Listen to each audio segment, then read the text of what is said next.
સો મારું નામ પટેલ અંજિતા છે. હું મર્ચન્ટ હોમિયોપેથી કોલેજમાં ફર્સ્ટ યર કરું છું અને જેને સુસાઇડ કર્યું ઉર્વશી, શ્રીમાલી ઉર્વશી, એ મારી ફ્રેન્ડ હતી, રૂમમેટ, ક્લાસમેટ. હું 24 કલાક એના જ જોડે હતી, તો હું તમને બધું જ કહી શકું કે કેમ એને સુસાઇડ કર્યું હશે. એને મીડિયાવાળા અને તમે બધામાં જાણવા માગતા હશો કે એનું મેઇન રીઝન શું હશે કે જેના કારણે મારી ફ્રેન્ડે છેલ્લે સુસાઇડનો નિર્ણય લીધો હતો. તો એના પર રેગિંગ થતું હતું કોલેજની અંદર. કોલેજ પહેલેથી એમને હેરાન કરતી હતી. તો પહેલો જે કિસ્સો જે થયો હતો રેગિંગનો, એ બહુ જ અસર કરી એના મગજ ઉપર, બહુ જ ઇમોશનલી કરી, ટ્રોમા ક્રિએટ કર્યો મારા ફ્રેન્ડના મગજમાં, અને she ended up suicide. So first કિસ્સો એવો હતો કે 5 તારીખે અમે ટૂર પર જવાના હતા. તો અમે 2 દિવસ પહેલાં સર પાસે ગયા, પ્રિન્સિપલ સર પાસે, લીવ એપ્લિકેશન લઈને આખા ક્લાસ વતીની. સીઆરના હતા એટલે હું અને ઉર્વશી બંને ગયેલા કે સર તમે 2 દિવસની રજા આપો પેકિંગ માટે અથવા ઘરે જઈને કંઈક વસ્તુ લાવી હોય તો. પ્રિન્સિપલે હાય પાડી દીધી એ ટાઈમે, 2 તારીખની વાત.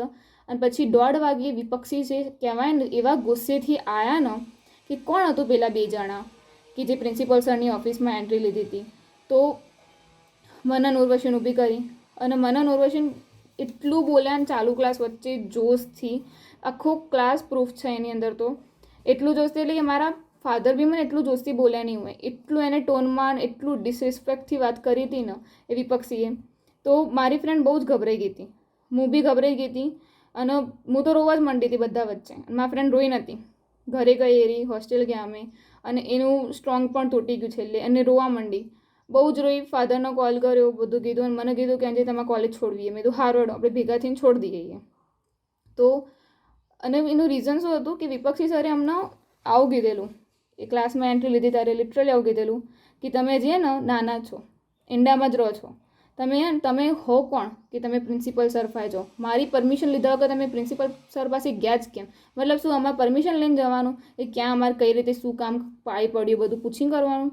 તો એવું કીધું કે તમારી ઓકાત શું છે, આવું મનન ઉર્વશીને કીધેલું. અને અમને ધમકી આપેલી કે ફેલ કરશું તમને. અને એ ફેલના જ કારણે મારી ફ્રેન્ડે સુસાઇડ કરવાનો નિર્ણય લીધેલો.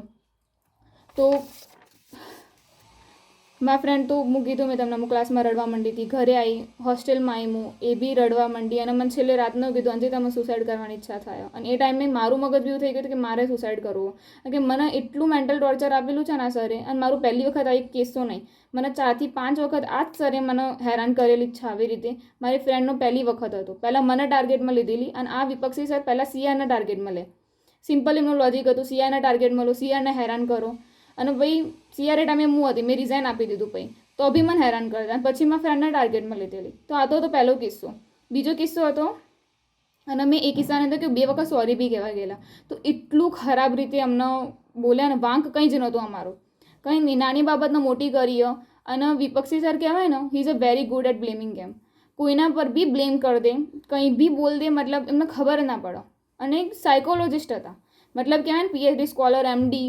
અને એમને શું ખબર ના આવે કે લોકો સાથે કઈ રીતે વાત કરવી, સ્ટુડન્ટ સાથે કઈ રીતે વાત કરવી, એ એમને ખબર ના પડી.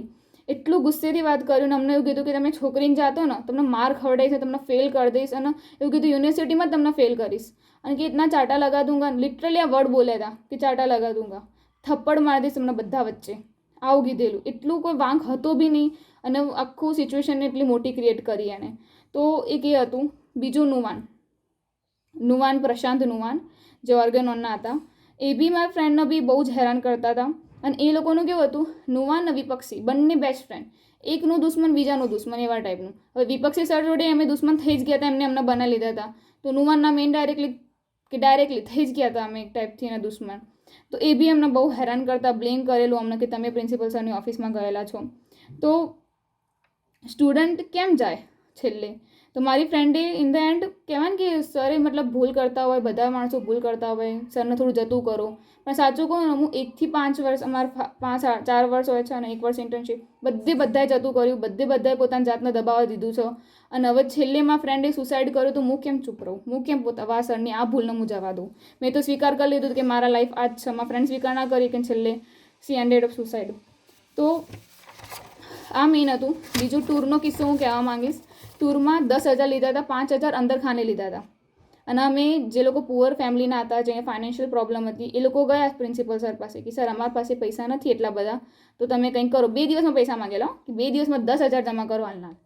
તો બી ક્યાંથી લાવો? અને છેલ્લે વિપક્ષી સરે એને એવી ધમકી આલી, પ્રિન્સિપલ સરે જ કીધું હતું, અને બંને ભેગા થઈને એવી ધમકી આલી કે જ્યારે તમારા મા બાપ લાખ રૂપિયા ફી ભરી શકતા હોય ને તો તમારા મા બાપની ઓકાત તો હશે જ કે એક્સ્ટ્રા 5,000 ને 10,000 ભરી શકો. આવી રીતે કરીને ફીઓ લીધેલી અને આ અંદર ખાને એક્સ્ટ્રા પૈસા લીધેલા હતા. ટૂરમાં કંઈ જેવું સારું વરખું હતું નહીં, ખાવામાં ઠેકાણા નહોતા. મારે ઉર્વશીના ડાયરિયા થઈ ગયા હતા અને એને કેટલી દવાઓ લીધી હતી, બધું મતલબ બધાને પ્રોબ્લેમ હતી આવા ટાઈપની. કંઈ ખર્ચો ના આપ્યો, કંઈ જ મતલબ કહેવાય ને આમ પ્રોબ્લેમનો સોર્ટ આઉટ ના કરેલું, કંઈ દબાઈ એ વાતનો. તો બધાને એવું લાગતું હતું કે હું સુસાઇડ કરી લઈશ, કારણ કે મારી જોડે 4 થી 5 વખત આવો રેગિંગનો કિસ્સો વિપક્ષી સરે જ કરેલો છે. એવી રીતે મને મેન્ટલ ટોર્ચર આપેલી હતી પહેલાં, એટલે મેં રિઝાઇન આપ્યું હતું CRમાંથી જ. તો બધાને એવું લાગ્યું હતું પણ મારા ફ્રેન્ડે સુસાઇડ કર્યો. તો કહેવાય ને પહેલાં મને ટાર્ગેટમાં લીધી, પછી મારા ફ્રેન્ડને ટાર્ગેટમાં લીધી સ્પેશિયલી, અને શી એન્ડેડ અપ સુસાઇડ. ત્રીજો કિસ્સો એવો હતો કે 29/1/2025 મારી ફ્રેન્ડે સુસાઇડ કર્યો હતો 12:30 વાગે કે 1 વાગે. તો અમે કોલેજ નહોતા ગયા. અમે કોલેજ કેમ નહોતા ગયા, જનરલ્સ બાકી હતી કે એટલે નહીં જવું આપણે કોલેજની અંદર અને જનરલ્સ પતાવી. એ લોકો 2 દિવસમાં જનરલ માંગો અને અમારે ઇમરજન્સીમાં લખીને મોકલાવી પડે. તો અમે ગયા નહીં. સવારના 9 વાગે અમે ઊંઘતા હતા, કારણ કે અમે 3 ને 4 વાગ્યા સુધી નકરું લેસન કર્યું હતું. તે અમને જગાડે વોર્ડને કે હાલના હાલ નીકળો, પ્રિન્સિપલ સર ચેકિંગ માટે આવો.